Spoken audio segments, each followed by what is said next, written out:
Gaffer, speaking ahead of this weekend's game then against Dundee, what's the reaction been like from the Celtic defeat in training? Really positive. I think the benefit of having the day off straight after the game was required for everyone involved.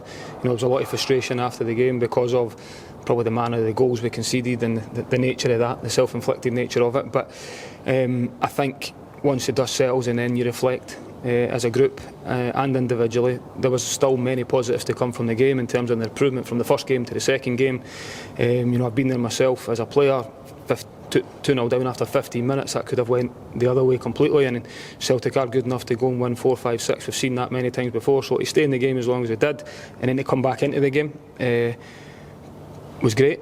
So that's the positive side to it. That's something we can take positives from, because you need to make sure that we're building the confidence up again. We make sure that the players are aware of the fact that I've not lost any faith or any confidence in their ability. We need to stick together and work as hard as we can with our game plan to try and make sure we get a positive result this weekend. Yeah, how important has that been from you and the staff in terms of building the lads' confidence back up, creating a jovial atmosphere again around the training ground after consecutive defeats like that? Yeah, it's vital. It is vital. It's also it's a big part of why I brought the staff that we've got around me, because they are very positive people. They understand, having played in Scottish football and worked in Scottish football for as long as I have, that the importance of being upbeat and only worrying about things you can affect, which is moving forward. I think that's something that we are very strong on. It's something that as a group we try to be as positive as we can all the time, getting back on the training pitch and working on the areas we needed to improve from the weekend, but also highlighting the positives that come from that to make sure that the players are fully aware that we're all still moving in the right direction. There is competition for places now, which raises the standard in training every day,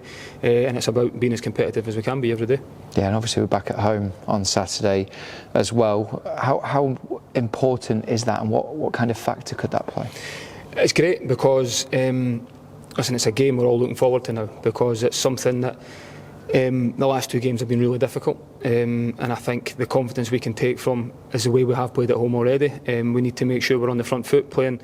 The fans will be right behind us if we start the game properly, which I'm sure we will, and they'll be there right to the very end. And I think they're going to be important for that reason, because Dundee are a team that are going to come full of confidence with how they've started, but we're a really good side, and I know we are, and I know it's a work in progress at times, but there's a lot of positives to take from it, and it's something that I'm seeing every day in training, and I'm really looking forward to the game now. Yeah, you mentioned Dundee will obviously be full of confidence. What do you expect from them on Saturday?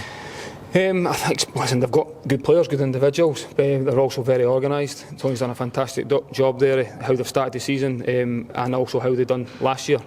So we fully expect a real tough game. They're a high energy team. They've got a lot of energy in the team. We'll all know Simon Murray. He's got someone who chases things all day. So we need to be ready for that, match that energy, and if not, better it. That's the challenge that he faces. But at the same time, we know what we can do, and we know where we can hurt them, and we need to make sure we can do that. Yeah, in terms of team news then, is it just Ellie and Junior that will continue to miss out, or could anyone be back? Yes, they're the two that are still unavailable. Getting better every day though. Some low-level integration with the squad in terms of warm-ups and non-contact stuff, which will be built up within the next few days, and so that they're days rather than weeks, which is great. But the rest of the squad's really healthy, competing every day, getting fitter all the time. Minutes into legs at the weekend there for some that haven't had any has done them the world of good as well. So no, it's one I'm looking forward to, and everyone's in a good place. Excellent. And just finally, I wanted to touch on Kanaya Megwa. Obviously, he signed a new deal with the club. How pleasing is that for you and for him? It's great. Listen, he fully deserves it. He's earned it. He's been someone that's quietly went about his business really well in the last couple of seasons. With his loans that he's had, they've been really successful for different reasons. I think the first loan he had really helped him from a character point of view and bringing out that personality, which I'm seeing every day now around the first team, which is great.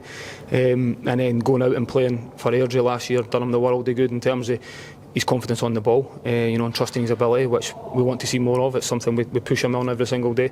But the reaction from the two loans has really put him in a position now where he can compete and challenge around the first team, and it's something he's done all year. So credit to him for going and doing that, and the hard work continues to start again now, to keep going to make sure that he tries to get his way into the first team all the time. 100%. Thanks for speaking to us. Thank you.